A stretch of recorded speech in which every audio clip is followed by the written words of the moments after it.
तुम दोनों ने मेरी जगह पर कदम रखने की हिम्मत कैसे की? तुम कौन हो? ये जगह मेरी है। कई सालों पहले मुझे इसी हवेली के नीचे दफनाया गया था। तभी से मैं इसी हवेली में रहती हूँ और तुम दोनों इस हवेली को तोड़ना चाहते हो। तुमने यहाँ आकर अपनी मौत को बुलाया है। अब मैं तुम दोनों का ऐसा हाल करूंगी जिसे देखकर कोई इस जगह पर आने की भूल भी नहीं करेगा। प्लीज, जो भी हो हमें माफ कर दो। हम यहाँ से चले जाएंगे और वापस कभी नहीं आएंगे। उसकी कोई जरूरत नहीं, क्योंकि मैं तुम दोनों को वापस आने लायक ही नहीं छोड़ूंगी। अब तुम दोनों को मुझसे कोई नहीं बचा सकता। ऐसा कहते ही चुड़ैल हवा में उड़ने लगती है। चुड़ैल का ऐसा डरावना रूप देखकर राजीव और विक्रम की हालत खराब हो जाती है।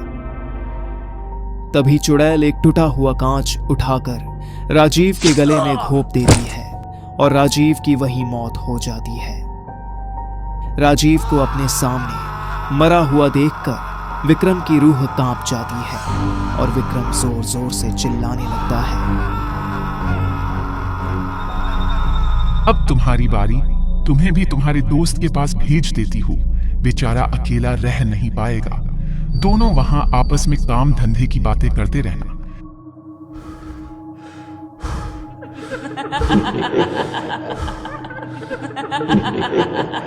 विक्रम डर के मारे जोर जोर से दरवाजे पर लात मारता है और दरवाजा तोड़कर भागने लगता है। वह देखता है कि वो चुड़ैल भी उसके पीछे पीछे आ रही है। विक्रम जैसे तैसे अपनी जान बचाकर हवेली से बाहर निकलता है।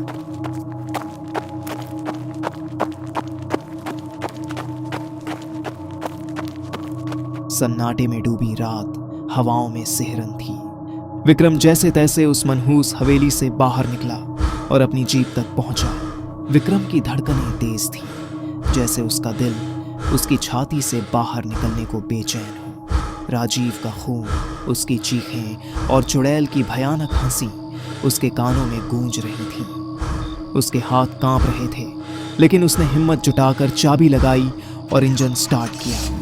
उसने झटके से गियर बदला और जीप को तेज रफ्तार से कच्चे रास्ते पर दौड़ा दिया। चारों ओर अंधेरा छाया हुआ था।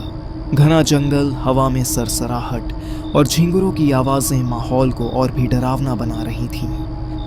विक्रम का मन बार बार पीछे मुड़कर देखने को कह रहा था, लेकिन उसे पता था कि अगर उसने पीछे देखा तो शायद वह पागल हो जाएगा। जीप की रफ्तार और तेज होती गई। रास्ता उबड़ खाबड़ था और हेडलाइट्स की रोशनी में पेड़ों की परछाइयां डरावनी लग रही थीं, जैसे कोई छाया उसके पीछे भाग रही हो।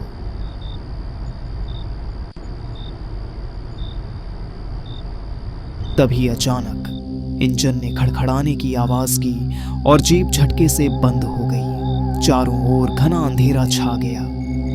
विक्रम ने कई बार चाबी घुमाई, लेकिन जीप ने साथ छोड़ दिया। उसका दिल जोर जोर से धड़कने लगा।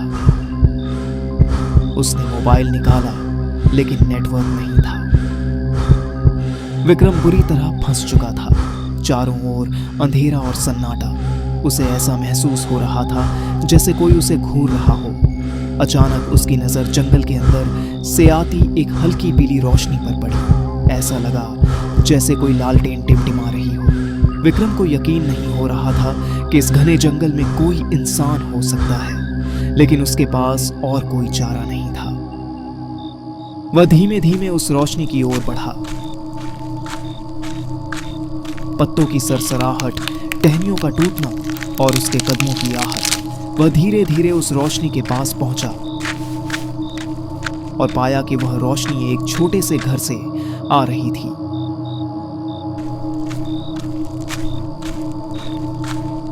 विक्रम ने उस घर का दरवाजा खटखटाया।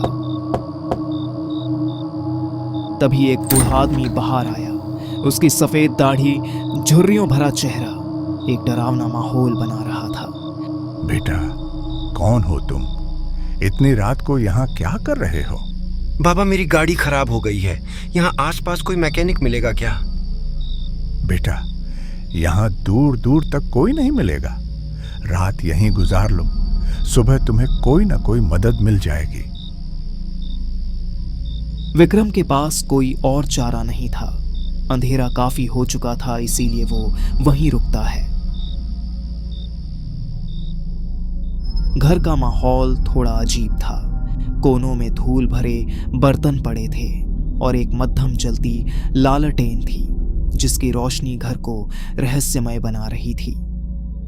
विक्रम और बूढ़ा आदमी एक चटाई पर बैठ गए। बताओ बेटा, अभी इतनी देर तक कहां से आ रहे हो? विक्रम ने हिम्मत जुटाई और उसे अपनी कहानी सुनाई। कैसे वह और राजीव हवेली में गए, कैसे चुड़ैल ने उन पर हमला किया और कैसे राजीव की मौत हुई। तुम्हारा बच पाना किसी चमत्कार से कम नहीं है, लेकिन बेटा, वह तुम्हें इतनी आसानी से छोड़ने वाली नहीं है। उस बूढ़े आदमी की बातें विक्रम को और भी डरा रही थीं। उसका शरीर कांप रहा था और धड़कनें तेज हो रही थीं।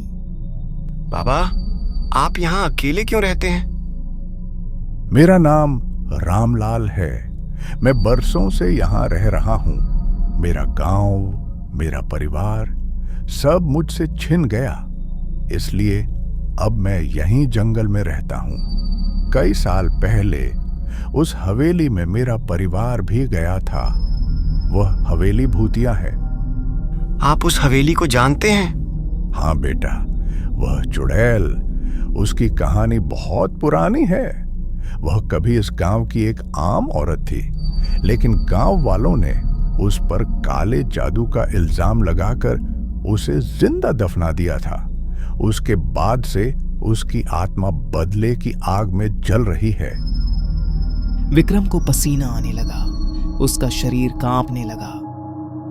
तभी लालटेन की रोशनी झपझपाने लगी। बूढ़े आदमी की आवाज अचानक बदल गई और वह भारी और डरावनी आवाज में कहता है, तुमने उसकी शांति भंग की, तुमने उसके सुंदर महल को तोड़ना चाहा, अब तुम भी जिंदा नहीं बचोगे।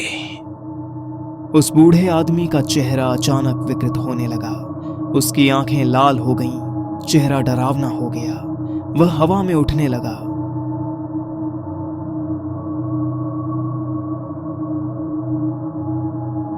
और फिर चुड़ैल अपने असली रूप में आती है और जोर जोर से हंसने लगती है। विक्रम चिल्लाते हुए पीछे हटा और जंगल की तरफ भागा।